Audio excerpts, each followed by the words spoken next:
Voilà, le temps qu'on se présente, Voilà, on va faire la peut-être déjà? présentation. Bon, allez.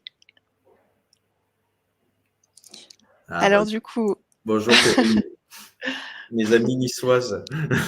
ah super, bonjour à tous, on est très heureux de vous avoir aujourd'hui pour, donc consacrer, à la nouvelle, comment dire? Nouvelle méthodologie, on va dire, de demande, de réquisition des états hypothécaires.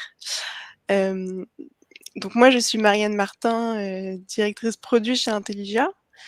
Pour ceux qui ne connaissent pas Intelligia, c'est un outil qui permet aux études notariales d'analyser leur état hypothécaire de manière plus simple, plus rapide et plus sécurisée. Donc aujourd'hui, en fait, on a déjà, environ 6 000 utilisateurs, au sein de 500 études notariales en France qui utilisent Intelligia pour l'analyse de leurs états hypothécaires. Voilà, et donc Michel Chaguet est également présent et Voilà, co-anime ce webinaire. donc si tu veux, je vais Je t'en me prie. présenter. Voilà. Je m'appelle Michel Chaguet, pour ceux qui ne me connaissent pas. Je travaille dans la publicité foncière depuis 40 ans. J'ai été chef de contrôle de service de publicité foncière pendant 26 ans. Donc pendant 12 ans en milieu rural, vous voyez, c'est un autre notariat, les servitudes, les baux, la SAFER. Ensuite, j'ai été en milieu ultra-urbain à Marseille pendant 2 ans. Et ensuite, j'ai géré le premier bureau de Montpellier, qui, avant les fusions de services de publicité foncière, était le premier service de publicité foncière de France en volume d'actes. Pour vous donner un ordre d'idée, Montpellier 1, c'était 45 000 actes et 80 000 demandes de renseignements. Depuis 4 ans, j'ai démissionné de l'administration des finances publiques pour me consacrer à la formation des employeurs et employés du notariat, et je traite également de la consultation. Je fais comme un crido pour la publicité foncière exclusivement. Voilà, vous m'envoyez vos projets d'actes en texte Word avec la réponse à la demande de renseignement hypothécaire. Je fais en sorte que votre acte authentique devienne opposable au tiers. Nous faisons des métiers voisins mais différents. Aujourd'hui, nous allons traiter des nouvelles règles de la délivrance des renseignements hypothécaires. La France a pratiquement basculé, on doit être 98%. 98% des départements français qui ont basculé dans le nouveau système qui s'appelle ANF. Donc, C'est qu'est-ce ça, qui tout à change? fait. Voilà, qu'est-ce qui change? Les notaires deviennent responsables de la constitution de la réponse. Jusqu'à présent, vous aviez, comme dit mon amie de Nice, Corinne, vous aviez des anges gardiens à la publicité foncière qui vous aidaient à constituer les réponses à vos demandes de renseignement. Désormais, vous devez vérifier pour chaque réponse si la réponse est complète, c'est-à-dire l'exhaustivité de la réponse. Vous devez vérifier vous-même que toutes les formalités concernant votre personne ou votre immeuble sont bien présentes dans le document. C'est un changement de comportement, c'est-à-dire qu'avant, vous aviez une réponse faite par des fonctionnaires, vous l'analysiez, elle vous servait à rédiger l'acte, il y avait moins d'investissement qu'actuellement. Actuellement, vous avez une réponse qui est traitée par une machine. Vous n'avez plus d'intelligence humaine qui constitue la réponse. Donc, ça demande, pas tout le temps, hein, mais parfois, ça demande des recherches complémentaires et où, dans la base des fiches manuscrites que nous avons tenues manuellement depuis le 1er janvier 1956, qui s'appelle le stock. Voilà, dans la Voilà. partie informatisée, pardon Marianne, dans la partie informatisée, vous avez une réponse qui correspond aux paramètres que vous avez saisis, soit les paramètres personnes, soit les paramètres immeubles. Et nous, voilà, c'est vrai qu'on a pu rencontrer, pas mal d'études, clientes qui nous ont fait part de leurs questionnements par rapport à cette nouvelle, à la mise en place de Nouvelle l'ANF. règle, oui. Voilà, les nouvelles règles. Par exemple, voilà, il y a des études qui nous disent que réponses sont négatives, donc ils ont des états hypothécaires vierges. D'autres qui nous disent qu'ils n'ont aucune fiche stock, qu'ils ne retrouvent pas les informations, dans leurs états hypothécaires et en plus, ils ne sont pas sûrs d'avoir tous les éléments. Donc nous, voilà, on a compris qu'il y avait vraiment une sorte d'incompréhension, par rapport à et donc on s'est dit qu'il pouvait être intéressant de vous proposer ce webinaire afin de répondre à 3 grandes questions qui vont être: comment éviter un retour négatif, d'état hypothécaire? Comment puis-je m'assurer de l'exhaustivité de mon état réponse? Et comment retrouver mes informations dans mon état hypothécaire? Donc, j'aimerais simplement vous soumettre du coup ce petit sondage qui va apparaître sur votre écran. Voilà. Vous allez pouvoir nous indiquer, pour vous, quelle problématique vous préoccupe le plus? Est-ce que c'est les retours négatifs de documents? Est-ce que c'est, l'exhaustivité sur votre état-réponse? Ou est-ce que c'est la recherche dans le document, après l'avoir reçu? Voilà, donc normalement, vous voyez apparaître un sondage et vous pouvez soumettre votre vote. Voilà, donc en direct, moi je vois que c'est surtout, l'exhaustivité de l'état-réponse qui, préoccupe aujourd'hui le participants de ce webinaire. On répondra dans tous les cas aux 3 questions, mais c'est intéressant de voir que, c'est l'exhaustivité qui vous inquiète le plus, pour l'instant. Mais c'est plus ou moins ce que tu avais, ressenti déjà, Michel, peut-être? On va essayer de répondre bien sûr à vos questions, hein. Il faut bien comprendre le fonctionnement d'ANF pour bien analyser les réponses. Donc on va y travailler, hein, pendant notre petite heure et demie de réponse. Alors on y va? Oui. Du coup, la première question. La première question. Comment éviter un retour négatif? Comment éviter un retour négatif? Eh bien, il faut comprendre que c'est un bouleversement des règles de la délivrance des renseignements. Parce que, contrairement à Fidji, qui vous délivrait les renseignements en fonction des paramètres personnes ou immeubles qui étaient contenus dans vos actes authentiques ou dans vos bordereaux d'inscription, il faut savoir que le dispositif ANF va révéler les renseignements lorsqu'il y a parfaite concordance entre le paramètre personne et le paramètre immeuble de votre demande de renseignement et les paramètres personnes ou les paramètres immeubles qui figurent dans la base ANF du SPF. Ça veut dire quoi? Ce qu'on appelle la base ANF du SPF, cela signifie qu'il s'agit des fiches clients et des fiches immeubles qui ont été rattachées aux actes, aux bordereaux d'inscription le jour de la signature par le notaire ou le notaire salarié. Vous voyez, c'est un bouleversement complet de nos habitudes de travail. Cela signifie quoi? Cela signifie que ça ne sert à rien d'interroger la documentation hypothécaire avec le résultat de vos fiches clients de l'étude, parce que si les fiches clients qui ont été rattachées aux actes et aux bordereaux publiés sont identiques à votre demande, évidemment, vous aurez les renseignements, mais il arrive parfois que certains notaires ou certains notaires salariés n'ont pas été vigilants quant au contenu de ces fiches clients.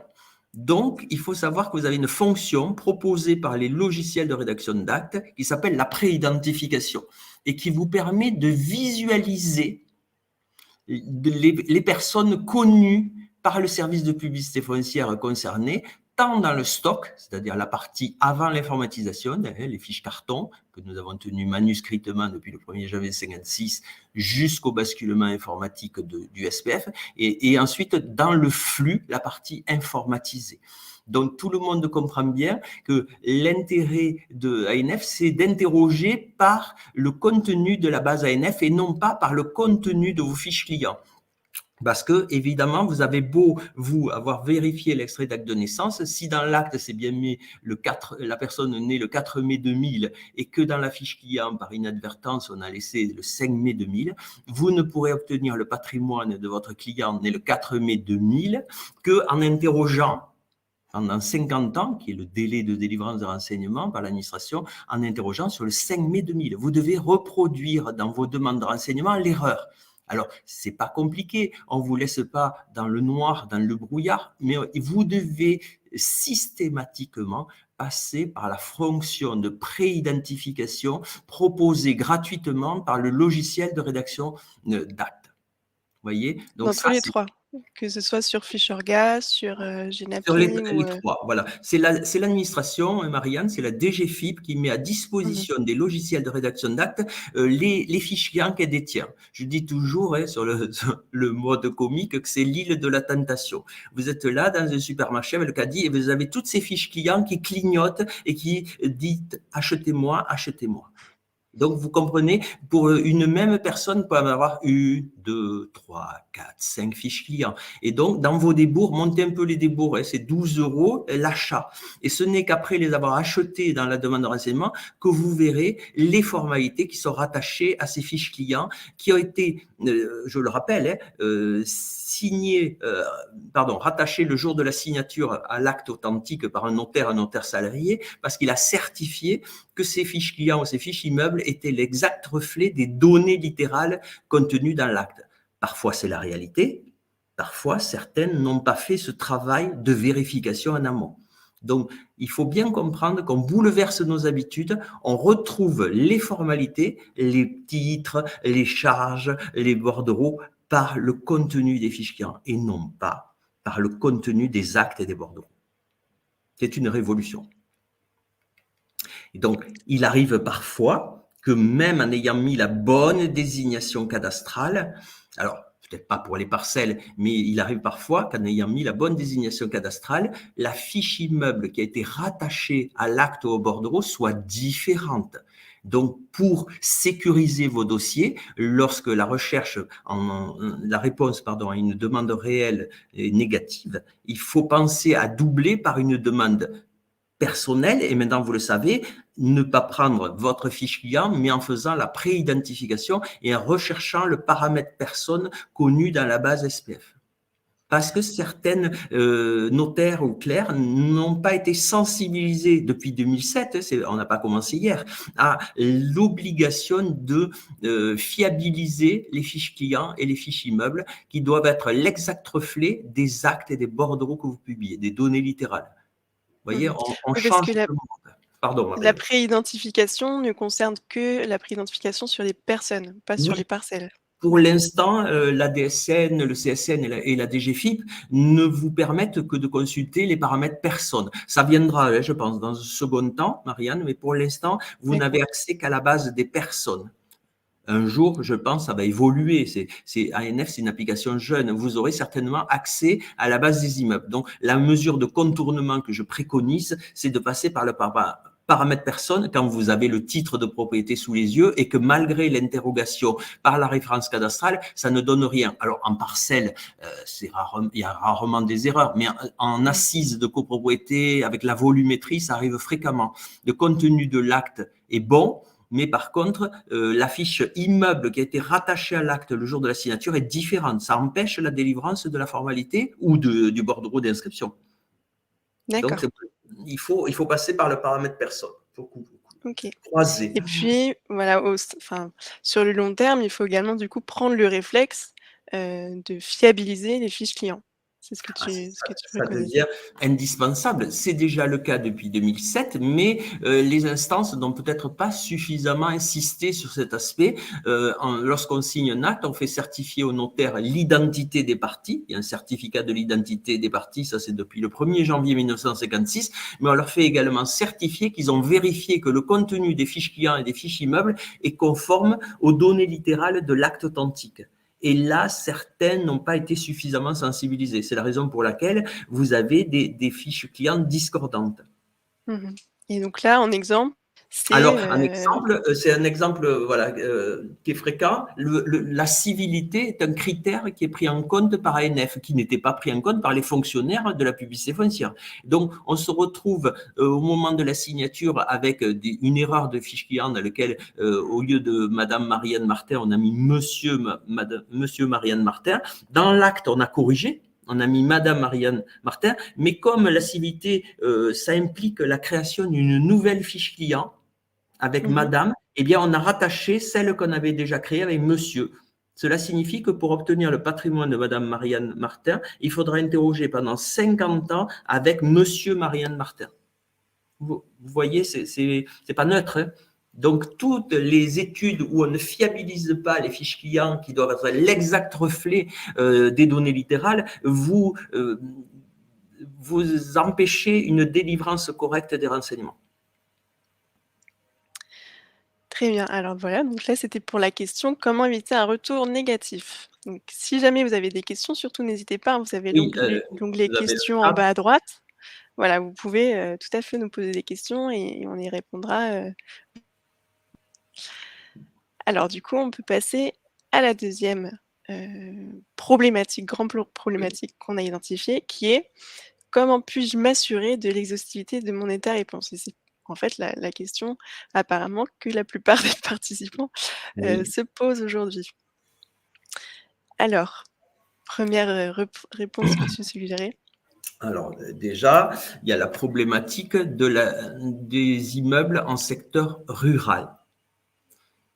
En secteur rural, la technique de publicité foncière faisait qu'on a noté le résumé des formalités sur des fiches personnelles de propriétaires. Alors qu'en secteur urbain, le service de publicité foncière a noté le résumé des formalités sur des fiches immeubles. Cela signifie qu'en présence d'une interrogation sur une parcelle, eh bien, si la parcelle est en secteur urbain, alors vous allez me dire, mais c'est quoi le secteur urbain? C'était les villes de plus de 10 000 habitants et dans la partie agglomérée, dans les centres-villes, avec des rues et des numéros. Et quelle que soit l'importance de la population de la commune, si l'immeuble était dans le périmètre d'une copropriété ou d'un lotissement, on créait des fiches immeubles à la commune, à la section, un numéro de plan, un cadastre rénové. En secteur rural, c'était différent.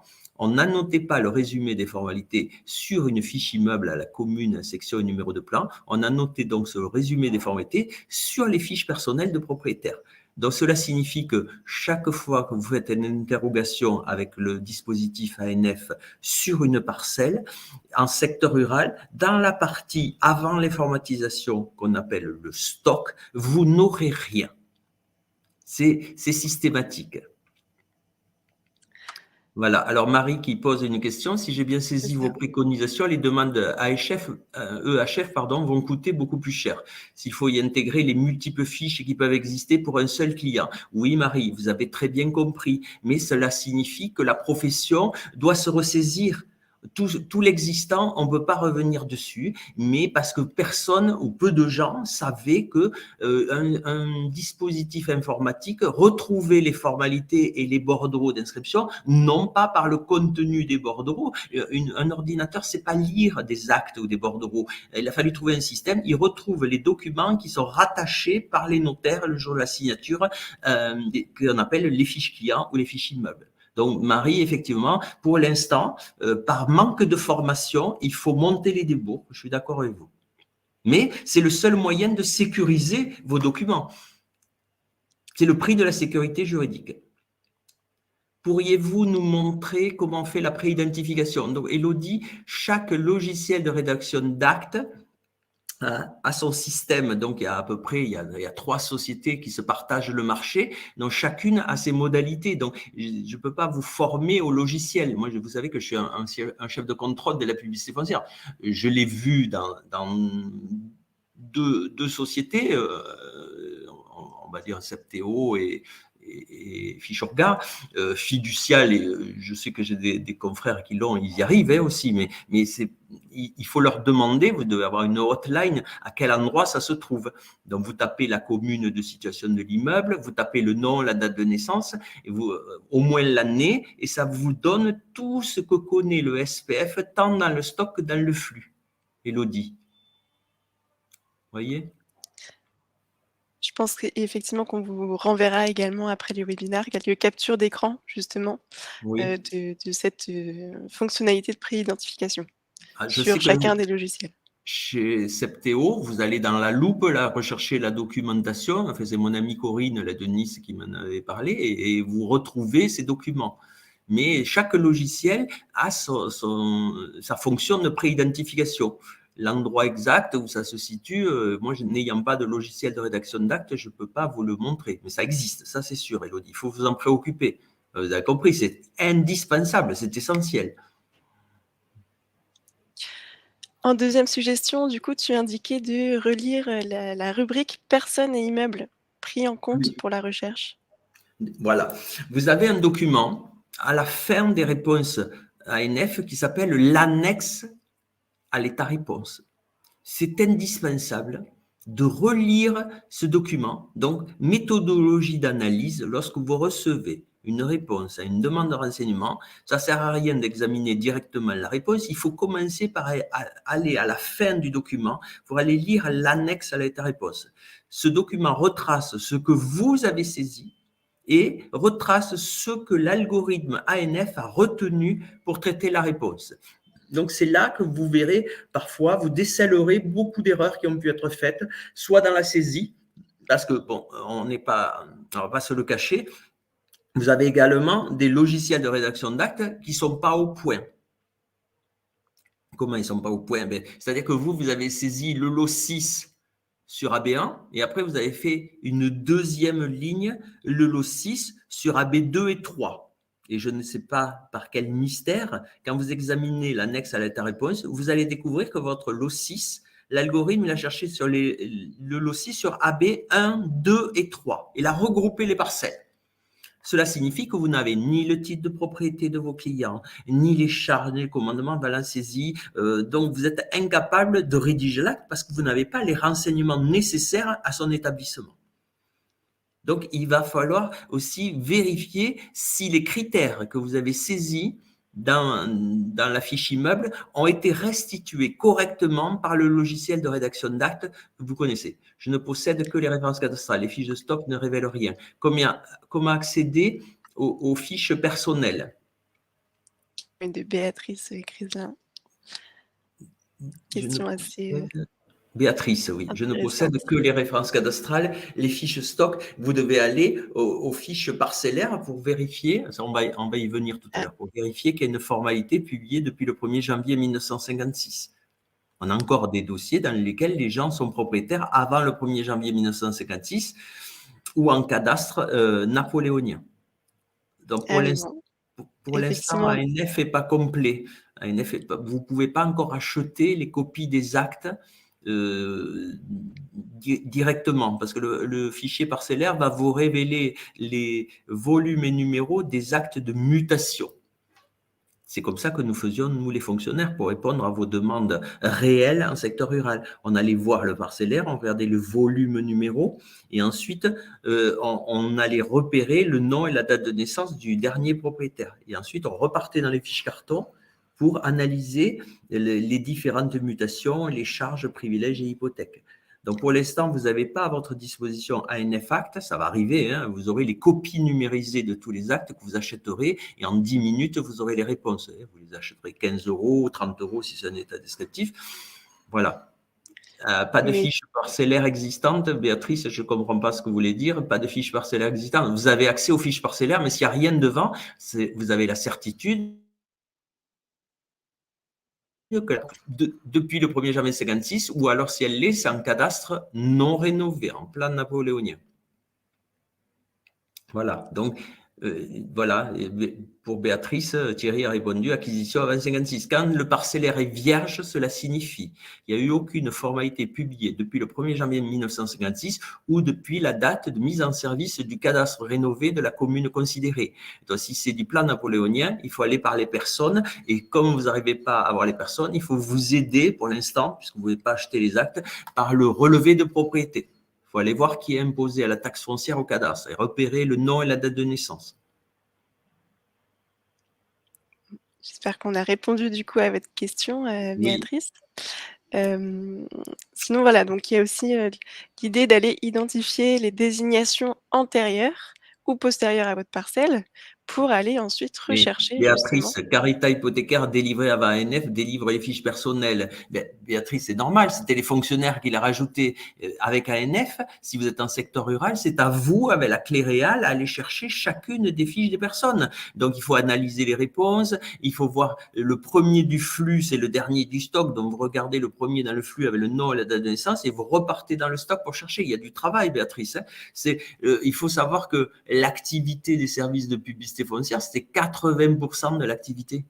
Donc, vous comprenez, on vous a transféré tout ça. Je le redis, en secteur rural, dans la partie avant l'informatisation qu'on appelle le stock, vous n'aurez jamais rien. Bon, peut-être un sujet que vous pourrez c'est très technique, on n'a pas le temps de développer, hein, voilà, mais lors d'un prochain appel. Il faut que vous compreniez que dans certains cas, il y a du temps de travail de recherche que faisaient avant les fonctionnaires pour votre compte. On vous a transféré la compétence des fonctionnaires, Béatrice. Il faut que vous le compreniez. Donc autre astuce également pour ça sur l'exhaustivité de l'état réponse, il faut également que vous identifiez les désignations antérieures ou postérieures à votre parcelle, pour ensuite aller rechercher les fiches immeubles, de ces désignations. Donc nous, en fait, sur Intelligia justement, vous avez la possibilité alors attendez, il faut juste, voilà, que je bifurque. Est-ce que vous voyez? Peut-être que vous voyez pas cet Pas encore, écran-là. Isabelle. Non, je vais désactiver et réactiver. Voilà. Hop, Pour voilà. qu'on le voit. Normalement, là, c'est bon.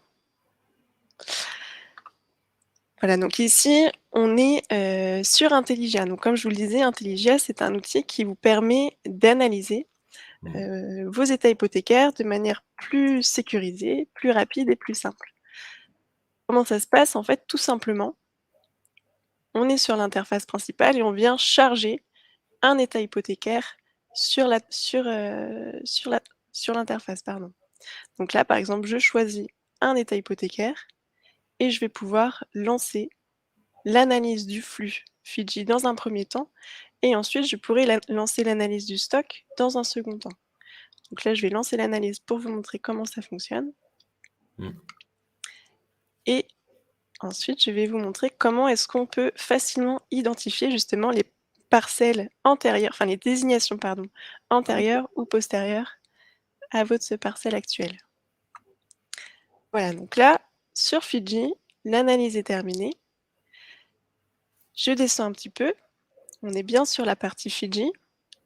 On a un ensemble de filtres et un résumé qui, voilà, on en parlera un petit peu plus tard. Là, simplement sur l'identification des parcelles, enfin des désignations antérieures ou postérieures, on a une fonctionnalité qui s'appelle arborescence, qui schématise directement toutes les divisions, les remembrements et les changements de désignation contenus dans votre réponse Fidji. Donc ici, par exemple, si vous devez analyser 370, vous vous rendez compte qu'AK370 est la parcelle mère de AK315, et donc vous pourrez aller effectuer une demande complémentaire, potentiellement sur AK315, justement. Une autre façon de faire également, pour compléter l'analyse Fidji, il faut également regarder la partie stock. Donc, je vais vous y amener directement. Voilà. Là, on est sur l'interface d'Intelligia qui nous permet d'analyser les fiches stock que vous avez récupérées. Donc, là, on a identifié dans Fidji, je remonte un petit peu sur le sens, que AK315 est la parcelle mère de AK370. Donc, logiquement, on peut aller regarder dans les fiches stock. Ici, je suis allée chercher AK315 et on a eu des résultats.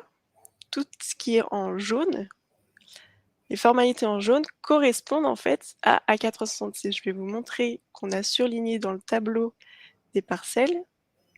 Voilà, à ce niveau-là. Ah non, c'est AK315, pardon. On recherche AK315 qui est ici. Donc on l'a surligné parce qu'il est associé au numéro d'ordre 43. Et donc ensuite, on vous a surligné justement, plus bas bien sûr, les formalités qui concernent justement AK315, donc ici. Et on a en fait en rose les formalités qui concernent des PV de cadastre. Donc là, on voit le jaune, ça concerne votre parcelle, plus du rose qui concerne des PV de cadastre. Et effectivement, on voit qu'ici, il y a une division de AK 273 en AK 313, 314, 315, qui est bien votre parcelle. Donc, grâce à la fois à l'arborescence sur la partie Fidji, où vous arrivez à identifier que AK370 provient de AK315, et en plus de ça, dans les stocks, vous identifiez que AK315 provient de AK 273, vous avez identifié les désignations antérieures et donc vous pourrez compléter vos demandes sur ces parcelles-là. Voilà. Hop. Ensuite, effectivement, du coup, on revient aux fameuses fiches parcellaires que tu identifiais, Michel, tout à l'heure.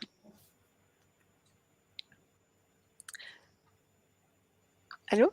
Oui, non, je Michel? regardais Ah parce qu'il pardon. y avait une question là. Et si la division est Et cette contenue dans division le est stock? Et contenue dans le apparemment, vous stock. lisez aussi les fiches du stock, c'est ça? Voilà, exactement. Bah, c'est ce que je vous ai montré. Voilà.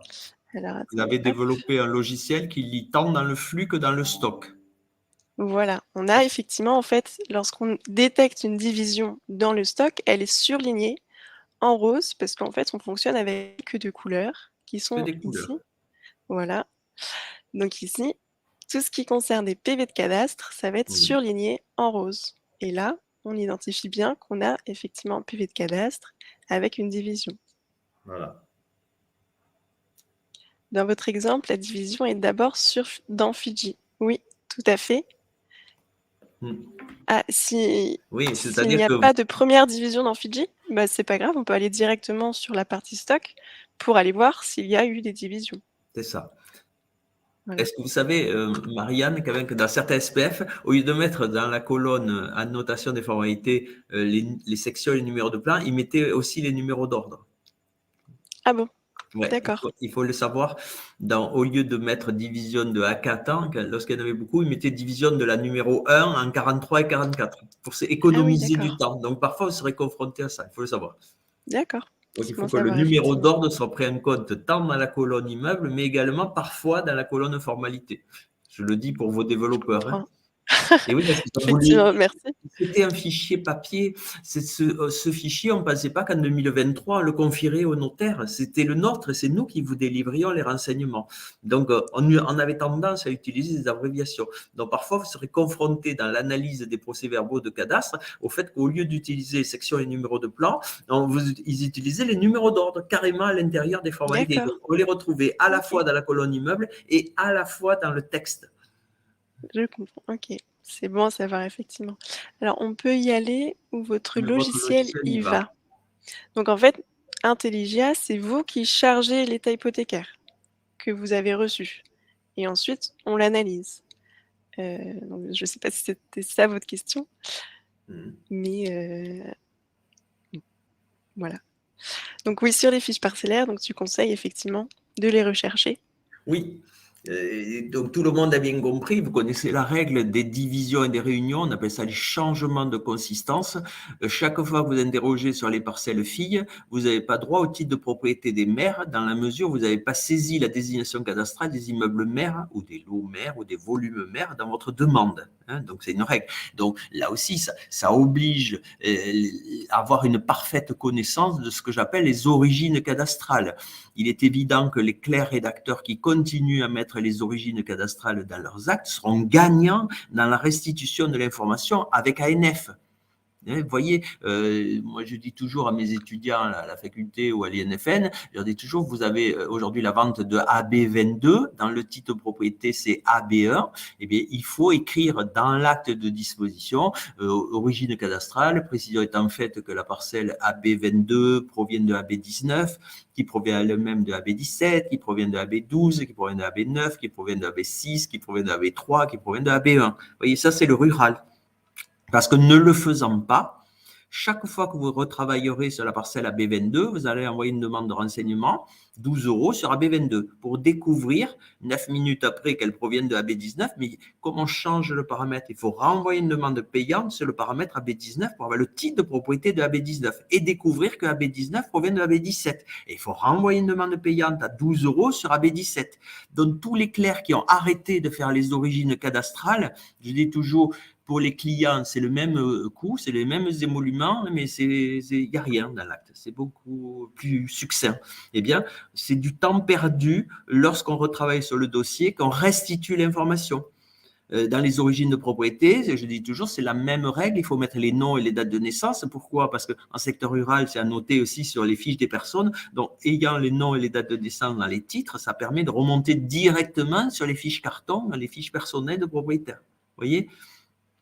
C'est sûr que la rédaction, ça prend du temps de la faire finement, mais c'est du temps gagné dans la restitution de l'information. N'oubliez pas que la fonction de la publicité foncière, c'est de restituer l'information des titres de propriété, des charges, privilèges, hypothèques pendant 50 ans. Donc, ça va nécessairement, ANF va bouleverser la façon de rédiger les actes parce que c'est le notariat et les collaborateurs du notariat, bien sûr, qui font les recherches. Or, c'est une perte de temps chaque fois qu'on n'a pas rédigé de façon précise les actes. On ne le voit en fait que quand on retravaille sur le dossier, Marianne. On ne peut pas le voir tout de suite. Dans l'instant, tout passe, on est content, mais chaque fois qu'on retravaille sur le dossier, bien, ce sont des recherches longues et fastidieuses. Et dans le notariat, je dis toujours, vous manquez cruellement de temps. Et là, en plus, donc, lorsqu'on est sur par exemple, des éléments de copropriété ou autres, tu conseilles fortement de rajouter une ligne supplémentaire. La règle avec ANF, elle est différente de Fidji. Au temps de Fidji, quand vous êtes dérogiez sur le lot 3 de AB 130, vous aviez tout sur le lot 3, l'appartement, et vous aviez tout, depuis 2007, sur ce qu'on appelle le constituant de l'assise, la parcelle AB 130. Ça veut dire que sans saisie supplémentaire de votre part et sans coût supplémentaire, l'algorithme cherchait à la fois sur le lot 3, l'appartement, et à la fois sur la parcelle d'assises. Là où les parcelles d'assises, il y avait 150 parcelles d'assises, Fidji cherchait sur les 150 parcelles d'assises. À partir du basculement ANF de votre département, les règles sont différentes. Là, si vous continuez à faire comme du temps de Fidji, le lot 3 sur AB130, vous aurez tout sur le lot 3 et vous aurez également les EDD et leurs modificatifs, mais qui concernent le lot 3 interrogé. Or, vous êtes juriste et à cause de la loi Allure, vous êtes obligé de donner à vos clients acquéreurs de lots les EDD et règlements de copropriété et leurs modificatifs de l'ensemble de la copropriété. Cela signifie qu'à partir de la date de basculement de votre département au dispositif ANF, si vous avez continué à faire comme du temps de Fidji, vous avez loupé, au titre de votre devoir d'information, tous les EDD et règlements de co et leurs modificatifs qui concernent les lots autres que ceux de votre dossier.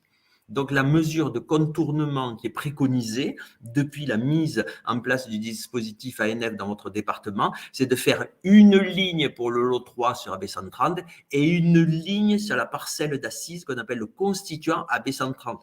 Dans mon exemple, c'est simple, mais bien évidemment, quand vous avez 150 parcelles d'assises, vous êtes obligé de faire 150 lignes pour les 150 parcelles, plus une ligne supplémentaire pour le lot qui repose sur 150 parcelles d'assises. L'appartement est pareil, s'il y a une cave, s'il y a un garage. Vous voyez, ça change complètement. Ça demande une rigueur sans faille. Et là, à ce moment-là, on est sûr d'avoir tous les états descriptifs de division, Voilà, etc. et vous sécurisez votre dossier. Vous avez vu, pour le paramètre personne, il faut utiliser de façon systématique la fonction de pré-identification proposée gratuitement par les logiciels de rédaction d'actes. Et pour les assises de copropriété, il faut demander le lot avec l'ensemble des constituants de l'assise et ensuite faire des lignes supplémentaires pour l'ensemble des constituants. Je rappelle que les constituants sont soit des parcelles, soit des volumes qui reposent eux-mêmes sur des parcelles. Donc, ça multiplie les lignes. Si on prend l'exemple de notre AB3 dans le volume 1 de AB130, il faut faire une ligne pour cette désignation, ça c'est l'appartement. Il faut faire une ligne pour la parcelle AB130. Il faut faire une ligne pour le volume 1 de AB130, et ainsi de suite. Donc, quand vous avez des copropriétés complexes, il faut se poser, respirer un bon coup et faire ligne par ligne. Pourquoi cette rigueur? Parce que à terme, c'est le notariat qui va tenir le fichier immobilier. Donc, il n'y a pas d'autre façon de faire. Il faut fiabiliser la base des personnes physiques et morales et il faut fiabiliser la base des immeubles. On a une question également d'Élodie Baudrit qui nous demande, en secteur rural, si l'on fait une demande personnelle, est-ce qu'on a un flux complet? Alors, Élodie, pour répondre à votre interrogation, la réponse est oui, à la condition que dans le SPF, ils ne connaissent que cette personne. Donc, vous ne pouvez être sûr que votre réponse est complète qu'en ayant utilisé gratuitement la fonction de pré-identification proposée par le logiciel de rédaction d'actes. Bon, par exemple, vous avez demandé Marianne, née le 4 mai 2000, vous aurez tout dans le stock et dans le flux sur Marianne, née le 4 mai 2000. Mais s'il existe une fiche client qui a été rattachée à un acte par erreur avec une Marianne au 5 mai 2000, que c'est une inscription de 1 million d'euros, vous ne l'aurez pas, Élodie. Donc, pour vérifier, pour sécuriser vos réponses, vous êtes obligé de vérifier que le paramètre personne est le seul connu de la base du SPF. Est-ce que vous pouvez reprendre l'explication sur la demande à faire pour une copropriété dans un volume, s'il vous plaît? Oui, Marie, je vais reprendre. Lorsque vous avez le lot de copropriété numéro 3, qui est dans le volume 1 de la parcelle AB 130, vous devez faire une ligne pour cette désignation. C'est 12 euros. Ensuite, vous devez faire une seconde ligne pour le volume 1 qui repose sur AB 130 pour avoir l'état descriptif de division volumétrique et ses éventuels modificatifs. Et ensuite, vous devez faire une troisième ligne pour la parcelle AB 130. Vous voyez, on descend de niveau à chaque fois. Il y a le lot, le volume, les parcelles. Alors là, dans mon exemple, il y a une parcelle, mais des fois, vous avez 5-6 parcelles de l'assise. Et parfois, vous avez des volumes qui reposent sur d'autres parcelles. Il faut faire autant de lignes pour chacune des désignations. Vous voyez, on respire un bon coup et on fait ces désignations cadastrales. On ne peut pas confier ça à des stagiaires, des personnes qui débutent dans la profession. C'est un défi pour les 76 000 collaborateurs du notariat.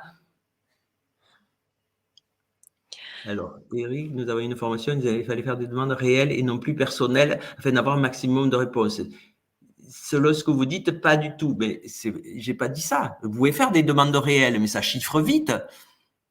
À 12 euros la ligne, lorsque vous allez faire vendez un studio à la neige en Savoie, là, ou en Haute-Savoie, 150 parcelles d'assises. Vous allez faire supporter à vos clients 150 fois 12 euros, plus des lignes supplémentaires pour chacun des lots, le casier à ski, l'appartement, c'est comme vous voulez. C'est pas moi qui vais répercuter cette somme à mes clients, c'est vous.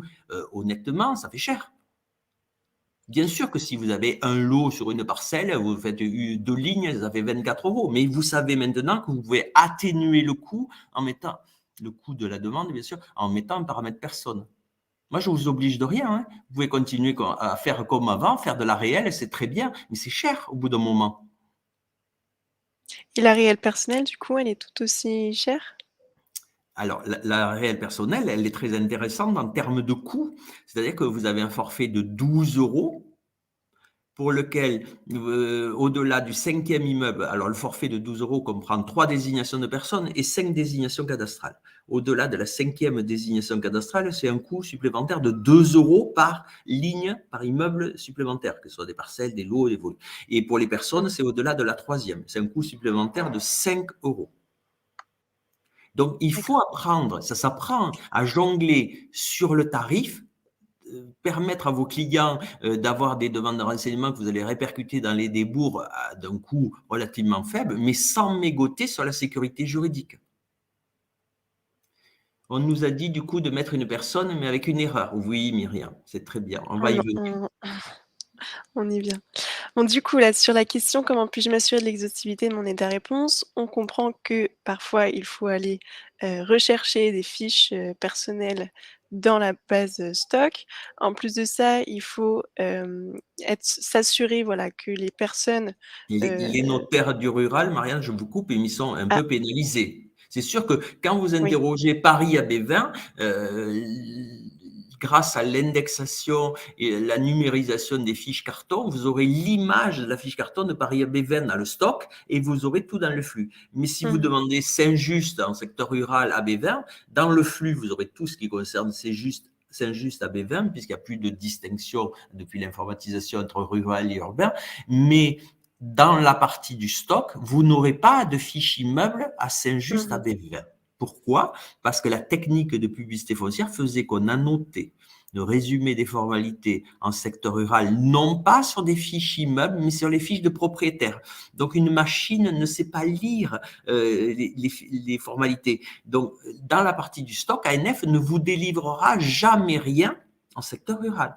Donc, c'est ce qu'on a mis dans le slide. En cas de demande sur une parcelle en secteur rural, c'est normal que vous n'ayez pas de fiches carton des propriétaires. C'est à vous d'aller les chercher, puisque vous avez interrogé sur Saint-Just-Abévin, l'ordinateur ne sait pas lire les fiches, il ne sait pas que les formalités qui intéressent Saint-Just-Abévin figurent sur les fiches des propriétaires.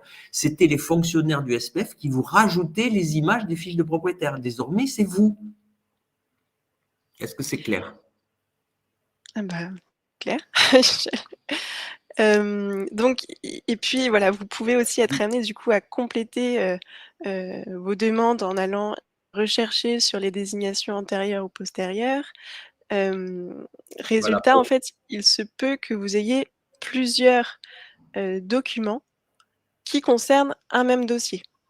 Donc nous, ce qu'on a aussi, voulu mettre en place avec Intelligia pour vous faciliter encore une fois l'analyse, c'est, vous proposer une analyse, enfin une multi-analyse. C'est-à-dire que vous allez pouvoir charger, dans un même temps, plusieurs documents et je vais vous partager une nouvelle fois mon écran.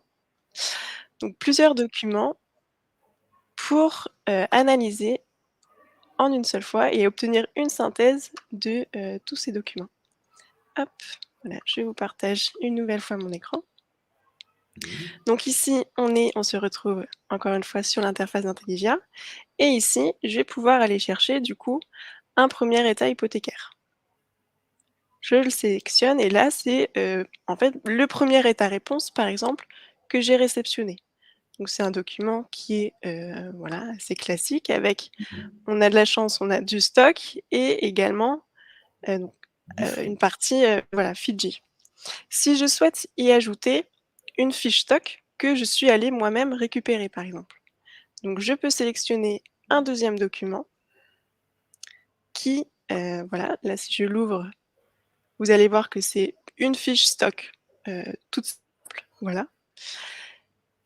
Et là, en cliquant sur analyse du flux Fidji, eh bien, donc l'analyse, se fait, sur la partie Fidji uniquement du premier document, mais sur la partie stock, on va bien prendre en compte, à la fois les fiches stock du premier document et en plus de ça, on rajoute la fiche stock du deuxième document. Normalement, voilà, je l'ai juste ici pour vous montrer.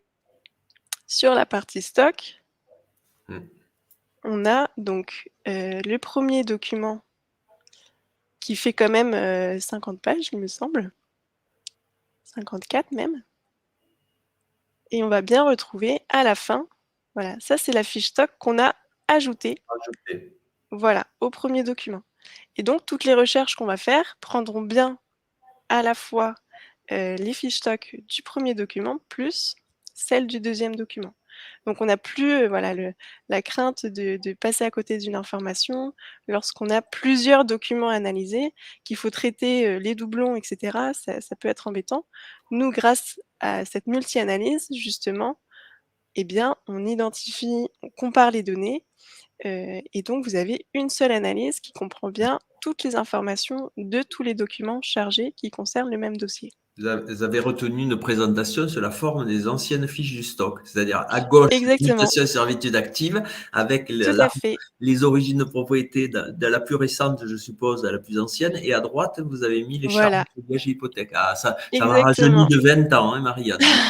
Mais non, mais c'était le C'est mon format métier, c'est mon métier, qui oui, était voilà, logique déjà oui. et qui parlait aux collaborateurs, aux notaires. Donc nous, Oui, on a parce que souhaité, voilà, le remettre en place. et quand c'est rayé, pour vous, c'est radié ou C'est que périmé, c'est c'est ça? radié totalement, exactement. D'accord. Ici, par exemple, on a la formalité 11 qui est un privilège de prêteur de deniers qui a été radié totalement par la formalité 15, donc on les a D'accord. barrés. En un clic, Oui, on va pouvoir c'est du gain de temps d'analyse, hein. exactement. Et à Ouais. l'inverse, en fait, on a, le picto rouge qui indique qu'une hypothèque conventionnelle est toujours en cours, par exemple. D'accord. Voilà, Et oui, avec parce que la date externalisée. Fujit délivre dans l'ordre de publication, alors que là, vous faites de Oui, l'analyse et la synthèse. D'accord. tout à fait, exactement. Et Alors du si on cadastre. reprend, je vais hop, revenir encore une fois. Mmh. Désolée pour ces petites bascules sur les documents. Voilà. Est-ce qu'on a encore quelques questions? Alors Alors, oui, il y est-ce a qu'on a Caroline, je la vais répondre à votre question tout à l'heure, hein, mais d'accord. elle a posé une question. Heu, Donc, ce qu'on vous a dit en formation est exact. Donc, sur il y les a quel- demandes réelles, il y a d'accord. quelques points de vigilance à respecter. Alors du coup, on va pouvoir passer, à la troisième question. Tiens, Voilà, il y a des petits logos intelligents. c'est pour répondre à Caroline. Voilà, vous avez la réponse. Comme vous l'avez constaté, et je vous l'ai indiqué, pour vos demandes en matière de lots de copropriété ou les demandes en rural avec de nombreuses parcelles, 150 numéros de plan, vous pouvez faire des demandes réelles, mais ça coûte cher. Le principal inconvénient des demandes réelles, c'est le coût, c'est 12 € la ligne. Le second inconvénient, vous le savez, c'est les changements de consistance, les divisions et les réunions. La règle, vous n'avez pas le titre de propriété des immeubles mères, mais vous avez les charges des immeubles mères ou dans le relevé des formalités reportées. Mais ça pèse quand même dans vos débours. Ça fait quand même des états lorsque vous avez 150 parcelles à 12 € pièce. Donc, on vous a inventé pour le notariat un système de délivrance qui est différent de celui de l'administration. On a fait du réel personnalisé, mais sans croiser. Donc, comme le dit Caroline, quand on fait une demande réelle personnelle, c'est comme si ANF recevait deux demandes. Ça traite à la fois sur la personne interrogée et ça traite également en mode réel sur la parcelle interrogée, mais qui peut être un lot, un volume. À qui incombe la responsabilité s'il y a un souci dans votre analyse qui indique pas d'hypothèque alors qu'il y en a une? Ça, c'est pour Myriam. nous du Ça, coup. c'est Myriam. Je te laisse la parole, Marie. Merci Myriam pour cette question. Donc nous effectivement, donc on est un outil. Donc on vous aide À à classer les analyser votre réponses. état hypothécaire. Néanmoins, on n'est pas, officier, ministériel, on n'est pas notaire, donc c'est logique que la responsabilité reste toujours, heu, dans l'étude notariale. Néanmoins, si ça peut vous rassurer sur la partie Fidji, on est vraiment sur, de l'analyse avec une, fiabilité de 100 puisqu'on analyse, la donnée numérique. Donc il n'y a aucun risque de passer à côté d'une hypothèque ou quoi que ce soit. Voilà et puis on a été audité plusieurs fois, à la fois par les instances et puis on a quand même, une bonne base de clients aujourd'hui et voilà donc après il faut, je pense effectivement tester également et utiliser l'outil pour se rendre compte, personnellement de la fiabilité de cet outil. Mais voilà pour vous rassurer, les données Fidji sont fiables à 100. Voilà. Alors, pour répondre et pour conclure à Myriam, il faut comprendre qu'Intelligia classe des réponses. Des réponses. Mais Myriam, il vous appartient de vous former hein, pour savoir comment obtenir les réponses, puisque n'importe quel logiciel au monde ne classe que les réponses obtenues, mais en fonction des paramètres, Myriam, que vous avez fixés. Donc, c'est parce que vous Tout êtes l'objet de ce formé webinaire, que vous effectivement. apprendrez à sécuriser. Comme je vous l'ai dit, pour les copropriétés, il faut penser à mettre les parcelles ou les volumes des assises. Il faut chercher les personnes, non pas par vos fiches clients, ça sert à rien, mais par la pré-identification, le résultat de la pré-identification. Et c'est parce que vous êtes formé, Myriam, que vous sécuriserez vos dossiers. Et l'outil Intelligia vous permettra de classer les réponses. Voilà, Vous de aurez un gain mieux de temps d'analyse. identifier les C'est un et partenariat entre la formation et la restitution de l'information. tout à fait. C'est vous, Myriam, Heu, qui êtes l'acteur du changement. Ça permet de gagner du temps d'analyse, mais c'est parce que vous aurez fixé les bons paramètres dans vos demandes que vous sécuriserez les dossiers, Myriam. Il n'y a pas d'autre façon de faire. C'est nous qui le faisions autrefois pour votre compte, maintenant c'est vous. C'est un métier, c'est un transfert de compétences, je dis toujours, des fonctionnaires vers le notariat. C'est le métier que j'ai tant aimé pendant 40 ans que vous faites à ma place. Pourquoi vous l'avez volé, Myriam? C'est pas donc vrai. effectivement, en fait, pour analyser l'état hypothécaire, il faut à la fois, que la demande soit précise et que votre recherche soit, effective et une fois que vous avez tous les documents à analyser et bien, effectivement, vous pouvez vous aider d'Intelligia pour justement mieux repérer les informations qui vous intéressent, filtrer si vous avez justement des demandes réelles personnelles et cetera, on va en parler et voilà, c'est vraiment la combinaison d'une bonne recherche et d'une bonne analyse qui fait que vous aurez les informations nécessaires à votre dossier.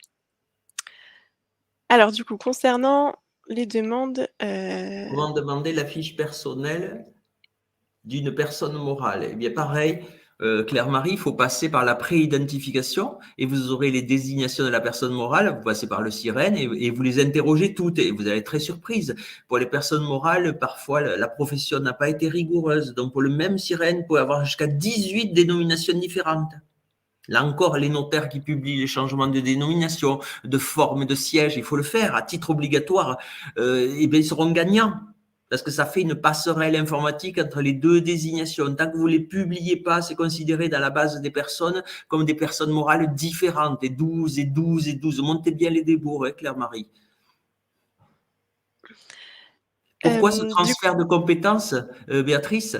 C'est le président du Conseil supérieur du notariat qui, au congrès de Nantes de 2016, a réclamé à corps et à cri l'accès des notaires aux fichiers immobiliers, dont l'administration a vu une formidable opportunité de vous faire le travail de ces fonctionnaires, ce qui va permettre de dégraisser les rangs de fonctionnaires. On n'est pas dans l'angélisme. Hein. J'ai vu une question également sur le coût, Combien vous Camille a coûtez? Oui, répondu. je te laisse répondre, Voilà, Myriam, pardon. on verra, je pense, directement avec la personne qui nous a posé la question. Je crois que c'est Myriam. On pourra en discuter juste après ce webinaire. Voilà. Donc sur la dernière question, comment retrouver mes informations dans mon état-réponse? C'est effectivement lié à la problématique que lorsque l'on fait des demandes réelles personnelles, comme on va avoir toutes les formalités publiées sur la personne interrogée et toutes les formalités publiées sur la parcelle interrogée. Donc vous pouvez avoir effectivement des états hypothécaires assez volumineux. Oui, Néanmoins, il est vrai que c'est la manière d'être garanti d'avoir le plus d'informations délivrées, non?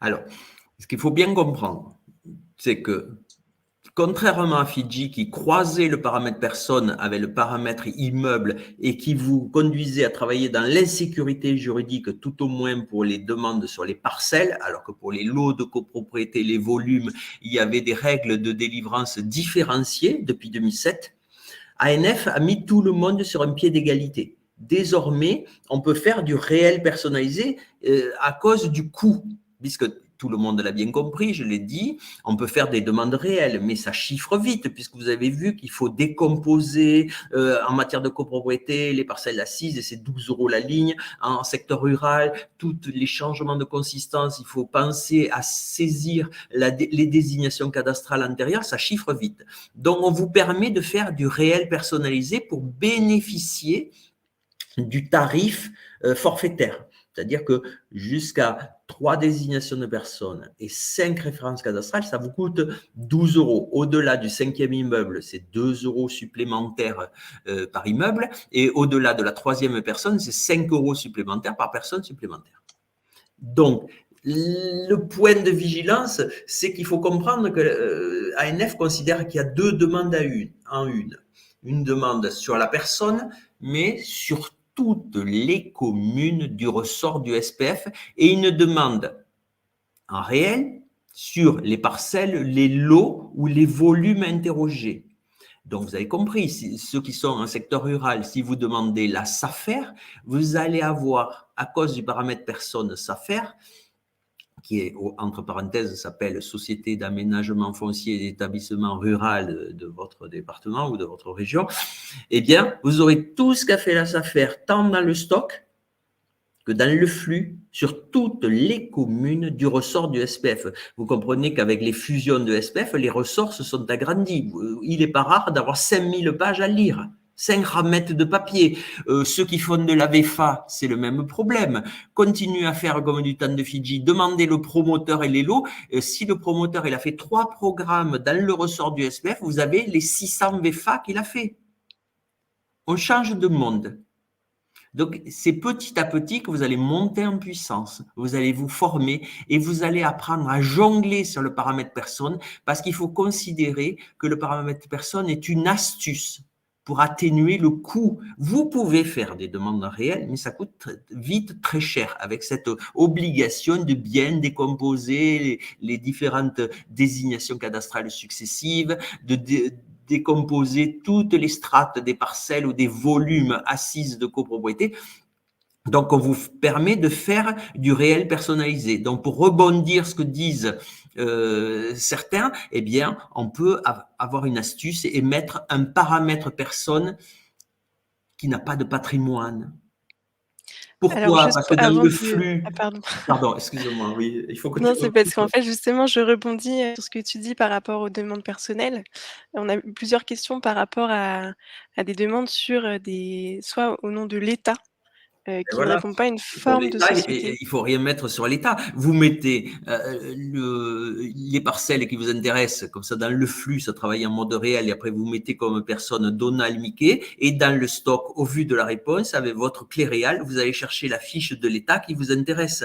Ça sert à rien d'aller polluer votre magnifique réponse en mode réel dans le flux. En mettant l'État, vous aurez tout ce qu'a fait l'État sur toutes les communes du ressort du SPF. C'est pas moi qui lis les réponses, c'est vous, mais c'est votre seuil de tolérance. Vous allez craquer au bout d'un moment, vous allez partir en burn-out. Et là, c'est pas lié au fait que, de ce que je comprends, donc l'État qui ne répond pas à une forme de société. Est-ce qu'une astuce pour Non, mais justement ça, c'est essayer pour de chercher dans le stock. d'accord, C'est juste pour chercher dans le de stock. fiches Donc, effectivement. effectivement, Ouais. là, il faut appeler la DSN si vous n'arrivez pas à la retrouver. Il y a un guide utilisateur des recherches dans le stock qui est mis à votre disposition dans le portail réel par la DSN. Et donc, effectivement, comme nous, il y a 20 ans, quand on nous a numérisé les fiches du stock, on avait du mal, certaines, à les retrouver. Mais il faut appeler votre système d'assistance. Il est à la DSN. Il y a un numéro vert qu'il faut appeler en permanence. Ils ont formé des équipes pour vous aider. Mais dans la D'accord. partie Bon du bah, flux, c'est à mon humble avis, comme ça traite en mode réel, c'est une erreur de mettre l'État. Il faut pas mettre le véritable propriétaire quand vous savez qu'il a un patrimoine important. Pour chercher une commune, c'est pareil. Vous n'allez pas mettre la ville de Lyon. Vous imaginez? Et vous mettez bah, les alors justement qui vous intéressent et vous mettez un ouais. truc bidon. Vous mettez la ville de Lyon avec un I au lieu de Y. Vous faites une erreur volontaire pour éviter d'avoir une volumétrie de réponse trop importante.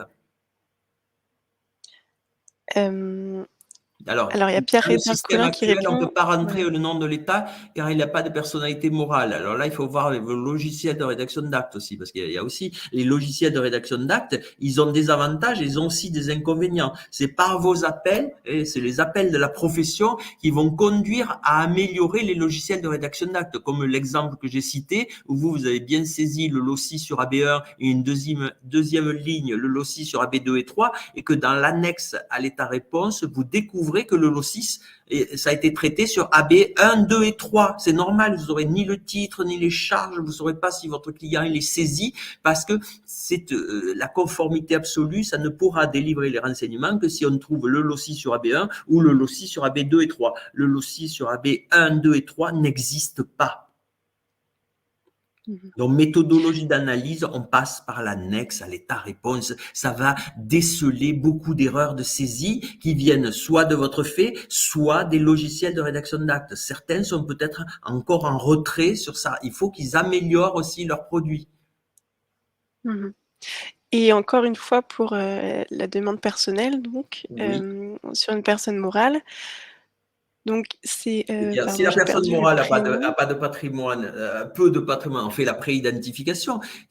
Tous les résultats de la préidentification, cela signifie que les personnes morales que vous aurez trouvées, eh bien, il y a des formalités qui sont rattachées à ça. Mais si c'est une personne morale qui a beaucoup de patrimoine, à mon humble avis, c'est une erreur. Ça vient polluer la réponse. Donc, quand c'est une commune, quand c'est les Ça HLM, ça pollue, mais en même temps, on est sûr d'avoir toutes les informations et justement oui, avec sur toutes les Intelligia, communes du voilà, on ressort. peut filtrer.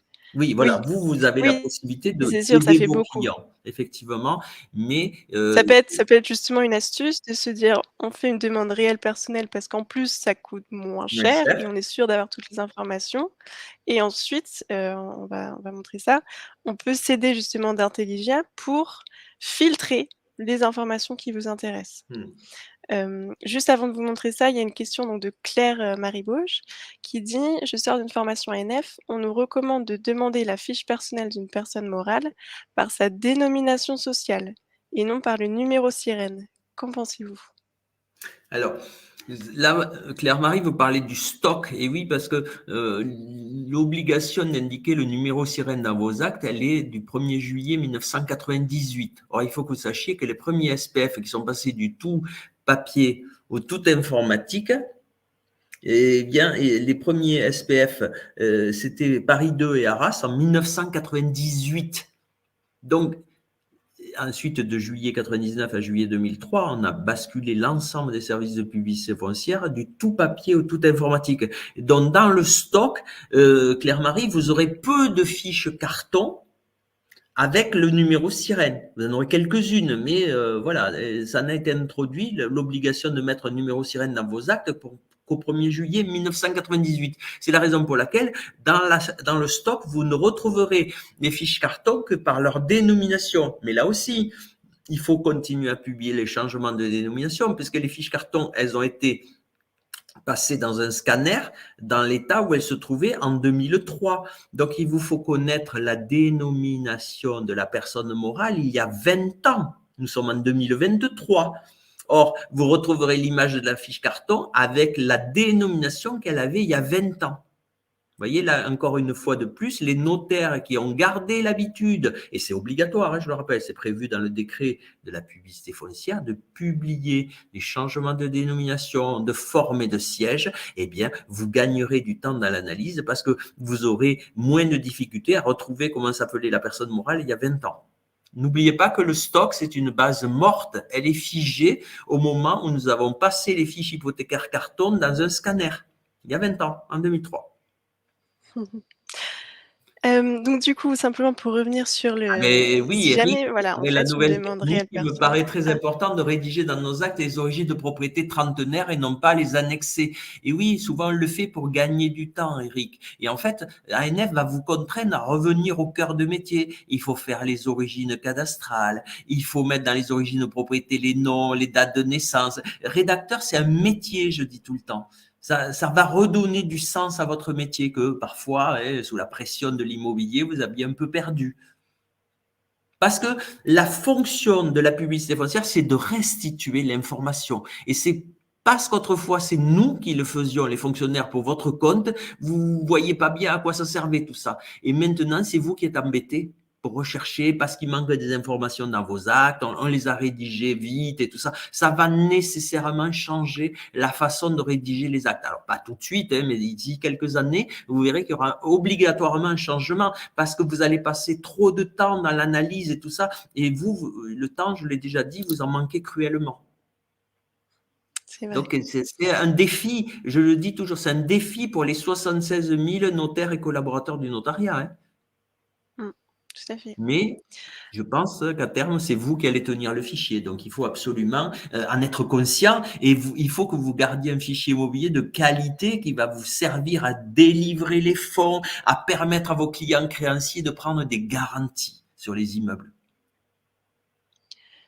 Donc si jamais vous décidez, de quand même faire une demande réelle personnelle pour justement bénéficier du coût, intéressant et de toutes les informations, même si vous avez un état hypothécaire volumineux, nous justement on a souhaité faire en sorte que l'analyse soit quand même facile, à gérer. Donc là encore, je vais bifurquer,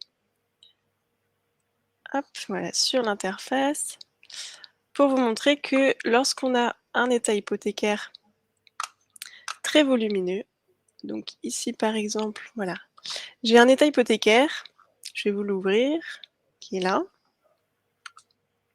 qui fait 258 pages. Et c'était une demande réelle personnelle.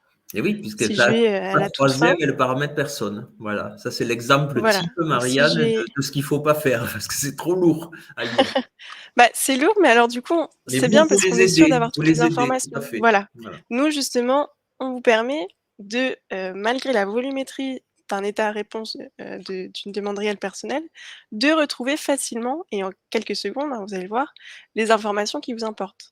Là, par exemple, donc la demande, c'était, sur Braze Invest et sur une parcelle, par exemple, c'est 2084.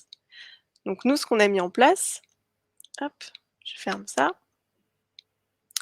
ce sont ici des filtres qui vont vous permettre justement de, rechercher ici Donc la personne qui était SCI Braze Invest, on a bien le numéro de tiré, etc. Je la sélectionne. Et puis au niveau des parcelles, là encore, je vais pouvoir filtrer sur la parcelle qui m'intéresse. Donc je clique, et ici, je vais aller rechercher la fameuse C2084. Sélectionne.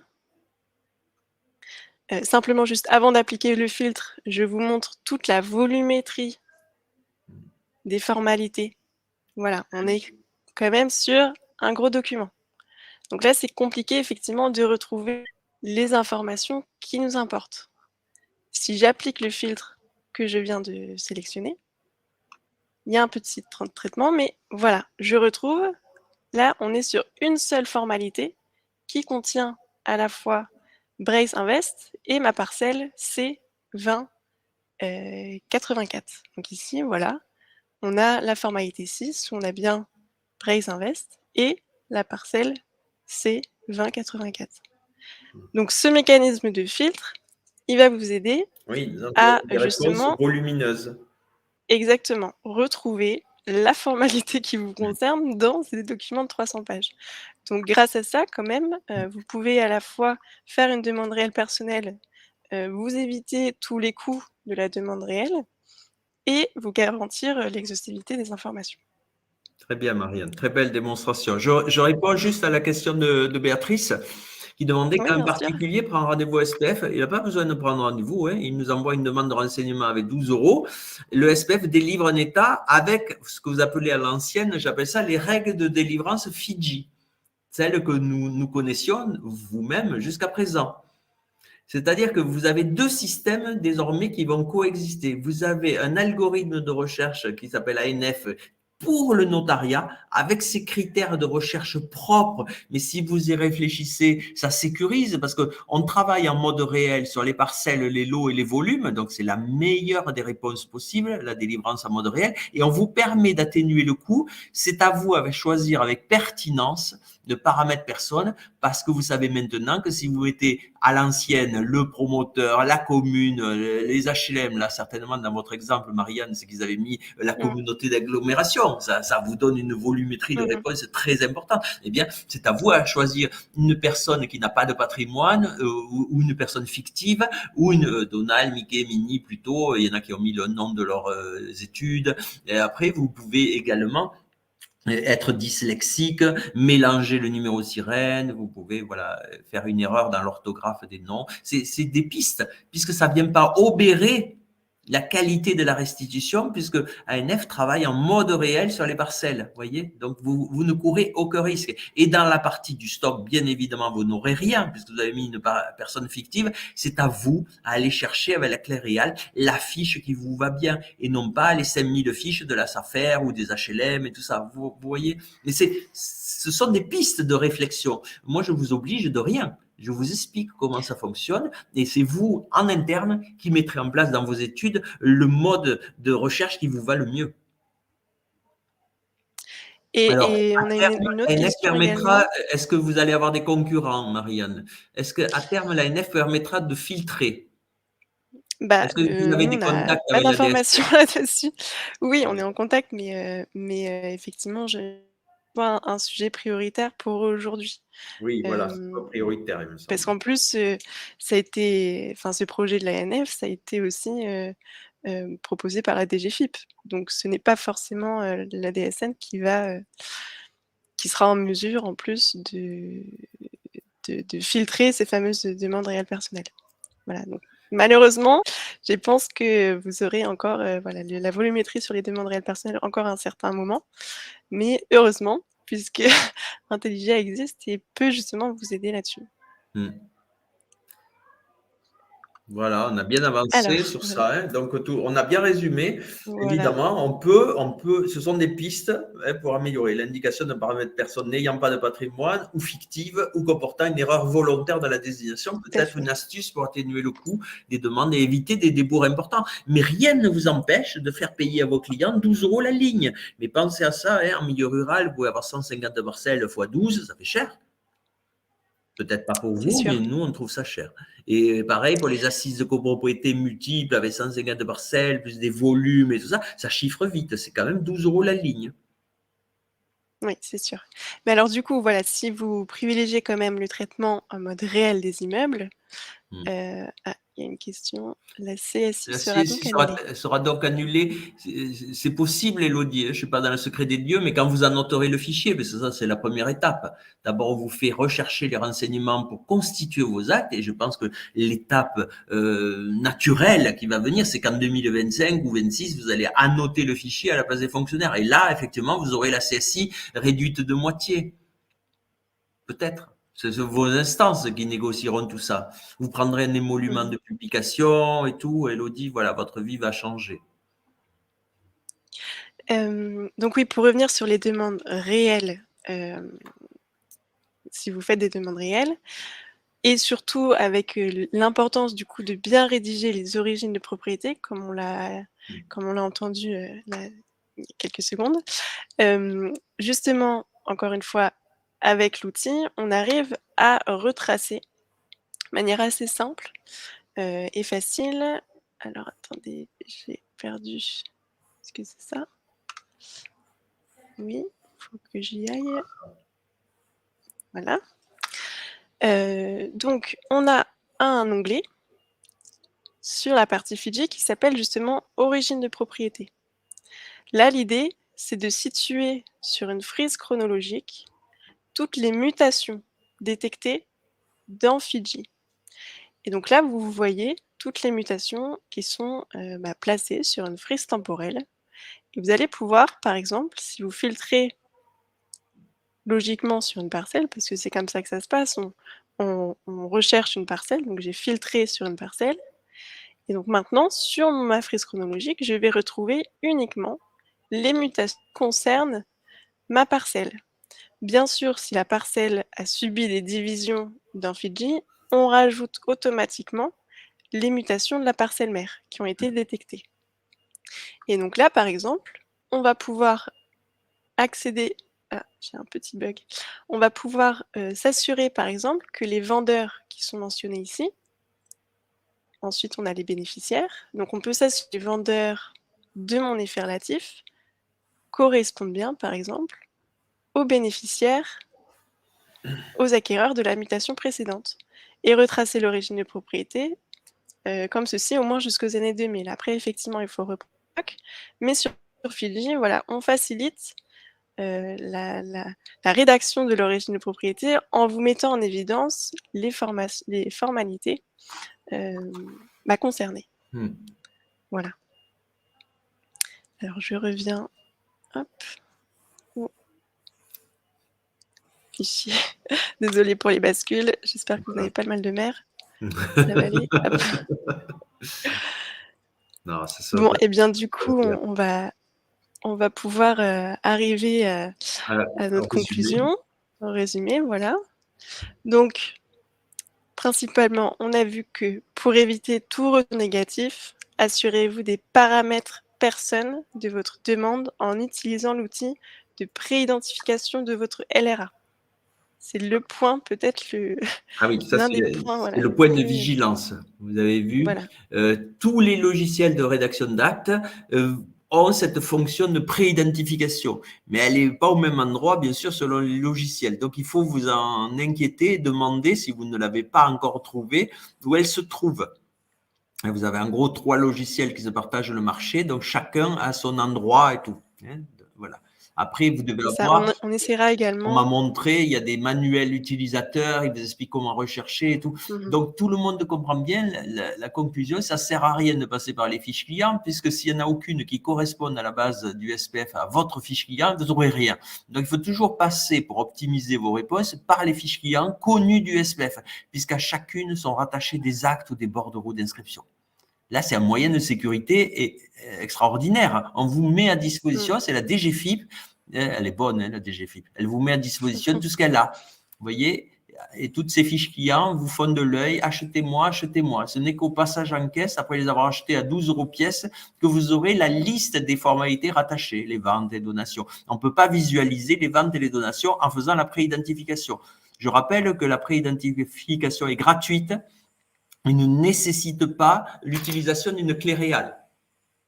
Mm. C'est quand même un formidable Et donc outil. nous, Ouais, c'est sûr. On essaiera également du coup, comme je disais tout à l'heure, de vous envoyer les captures d'écran de ces Ouais, fonctionnalités sur les différents, rédactions d'actes. d'accord. Ensuite, pour vous garantir une exhaustivité, Voilà, aidez-vous d'Intelligia, par exemple, pour retrouver les désignations antérieures ou postérieures de votre parcelle, demandez la fiche parcellaire et ajoutez systématiquement les constituants de votre assise, tel et volume. voilà. Voilà, ça c'est l'astuce pour, Optimiser avoir, les réponses, une sécuriser, exhaustivité. voilà, ça Voilà, ça prend un peu de temps. Parfois non, hein, parfois c'est très rapide, on n'a pas besoin de faire de recherche complémentaire, mais parfois oui, il faut analyser, c'est les ça, réponses pour sécuriser vos dossiers. exactement. Vous n'avez plus les fonctionnaires qui font ce travail pour votre compte. Voilà. Et donc pour la volumétrie de vos états hypothécaires, pour traiter en toute sécurité la volumétrie de vos EHF, privilégiez la demande réelle personnelle, tout en vous aidant des filtres créés par Intelligia, par exemple. Voilà, vous pouvez également effectivement, et bien mettre en place les astuces que Michel a mentionnées au-dessus Mmh. sur, personnes et cetera. Voilà donc, On a fait un dernier sondage. Voilà, on a passé en revue, les astuces.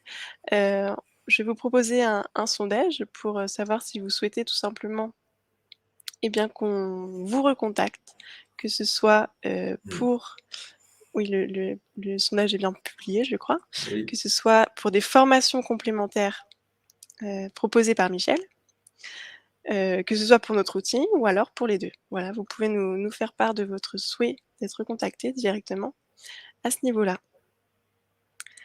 En tout cas, voilà, on espère avoir répondu, en grande partie à vos À vos questions. interrogations. Voilà, merci Marianne, hein, de votre invitation, hein. Ah bah, avec grand plaisir. On vous Alors remercie merci à toi tous d'être venus si nombreux, hein. Vous pour ton avez expertise. manifesté un intérêt, important et tout le monde l'a compris, c'est un bouleversement dans les méthodes de travail et tout ça. Et donc, pouvons-nous avoir une copie du PDF? Oui, c'est prévu, je crois, Marianne, hein? Alors déjà, vous aurez un replay de ce webinaire et effectivement, je pense qu'on peut vous partager. Le mieux, c'est que vous m'envoyiez un email, pour que Mmh. je puisse vous le partager simplement.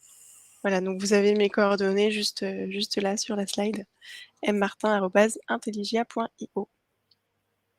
Et voilà, donc si vous Voilà, avez effectivement, des besoins complémentaires sur des formations, donc Michel Chaguet se fera un plaisir, je pense, oui.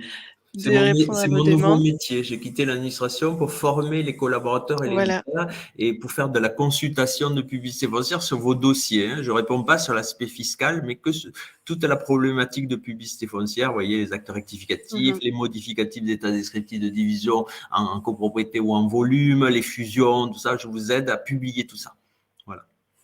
C'est ça. Merci en tout cas En tout cas, voilà, un grand d'être merci. venus si nombreux, ça nous a fait plaisir. Ouais, Et puis on espère que nos conseils vont vous aider, hein, tant par l'intelligence artificielle que par la technique de publicité foncière, à mieux comprendre les réponses et bien poser les paramètres pour sécuriser vos dossiers.